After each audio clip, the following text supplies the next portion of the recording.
Halo semua para investor, selamat pagi.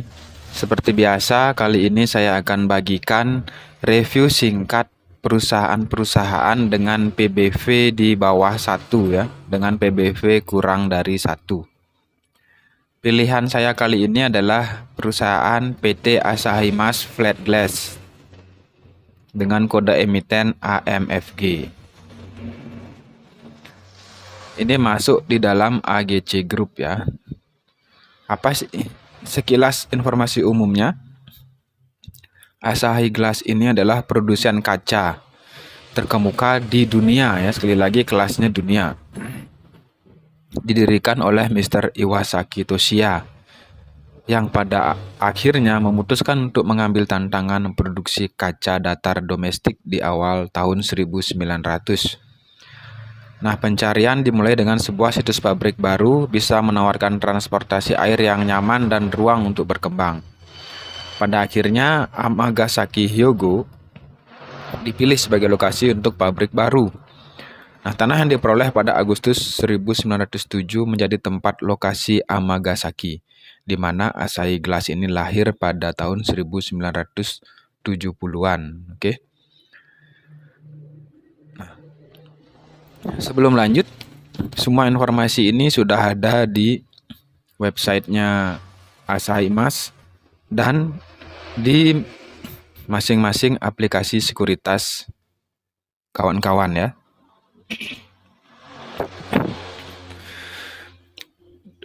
Khusus untuk video ini saya ambil dari aplikasi Stockbit. Untuk yang belum subscribe, jika berkenan silakan di-subscribe ya. Sekali lagi, info ini sudah ada di dalam aplikasi dan websitenya. Jadi video ini khusus untuk yang belum sempat membaca ya. Nah, yang sudah sempat membaca silahkan di skip ya kawan-kawan. Websitenya itu adalah amfg.co.id. Sedangkan untuk laporan keuangannya, kawan-kawan bisa download di idx.co.id. Atau nanti saya akan taruh di deskripsi ya laporan keuangannya bagi yang ingin membaca. Kita lanjut ke profilnya ya. Sebelum ke profil, kita ke ini dulu, ke websitenya dulu ya. Nah, ini websitenya, apa saja produknya ya. Kita lihat produknya. Bagian produk, dia ada kaca lembaran, kaca otomotif, dan distribusinya. Jadi distribusinya juga dilakukan oleh Asahi Mas ya. Jadi ini bisa tapi dia tidak menyediakan bahan bakunya ya. Jadi bukan bisnis yang dari hulu ke hilir. Tapi siapa sih sekarang yang tidak memerlukan kaca ya? Semua bangunan memerlukan kaca dan semua mobil memerlukan kaca. Oke. Itu websitenya, itu aja saya rasa informasi yang penting karena semuanya sudah ada di aplikasi ya. Kita lanjut ke profilnya. Nah, ini ya. Dia masuk di sektor perindustrian ternyata menurut bursa ya. Dengan subsektornya barang perindustrian. Kalau menurut saya sih ini masuk ke consumer ya, karena dikonsumsi banyak orang produknya. Nah, ini listing date-nya tanggal 8 November 1995 dengan harga IPO itu 2.459, dengan IPO shares 86 juta, dengan IPO amount 211 miliar pada tahun itu. Jumlah yang cukup besar pada tahun 1995 ya. Pemegang sahamnya yaitu AGC In sebesar 44,53% dan PT Rodamas sebesar 41,63%. PT Rodamas ini adalah perusahaan lokal ya. Jadi kalian bisa baca sejarahnya di websitenya juga. Yang menarik adalah kepemilikan masyarakatnya tidak terlalu besar dan tidak terlalu kecil. Ini sebesar 13,84% pemegang saham. Nah, yang belum menjadi perhatian kawan-kawan investor adalah tidak ada satupun pemegang sahamnya itu dari direksi dan komisaris. Nah, ini sebagai indikator yang penting menurut saya ya. Kalau dia ada naruh saham di perusahaannya, berarti dia percaya dong sama perusahaannya. Nah, ini nggak ada nih. Ini nggak ada satupun pemegang saham dan direksi dan komisaris yang menanamkan uangnya di sini. Dari sisi manajemen, board of director-nya itu adalah Shinichi Minagawa. Dia sebagai presiden direkturnya, dan vice presidennya Emmanuel David Satria Suteja. Presiden direkturnya orang Jepang ya. Kemudian direkturnya juga orang Jepang, Toshiyuki Nishida. Kita lihat ke bagian komisaris, presiden komisarisnya itu Tan Peiling ya, bukan Tan Peiling presiden komisarisnya. Hanya ada satu saja di jajaran komisaris yang nama Indonesia ya, Cahyana Setiadi itu komisaris. Dan Anwar Muttalib independen komisaris.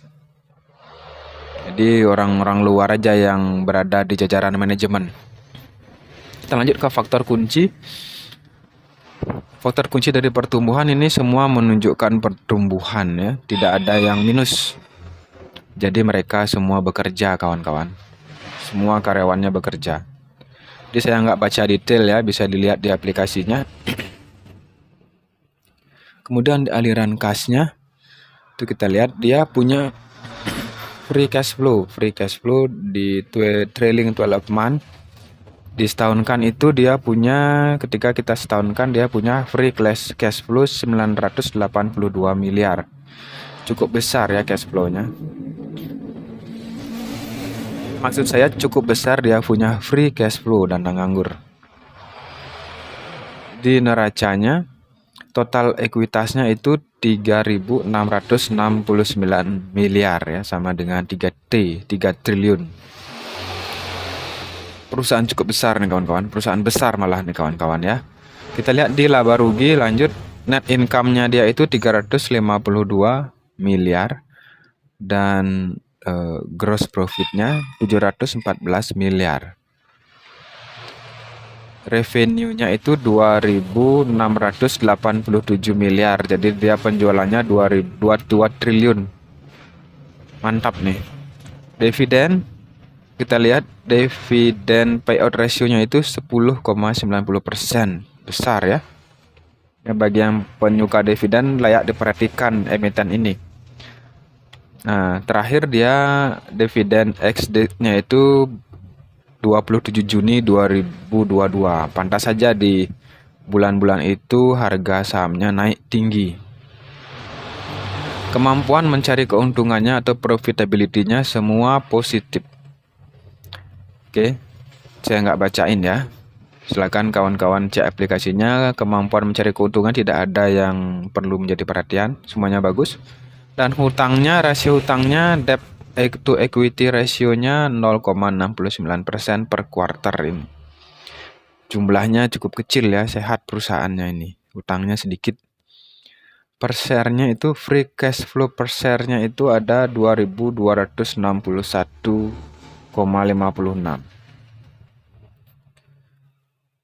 Besar free cash flow-nya. Jadi dia bisa melakukan banyak hal nih perusahaan ya.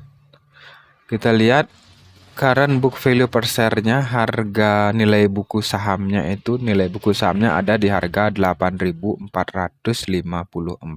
ya.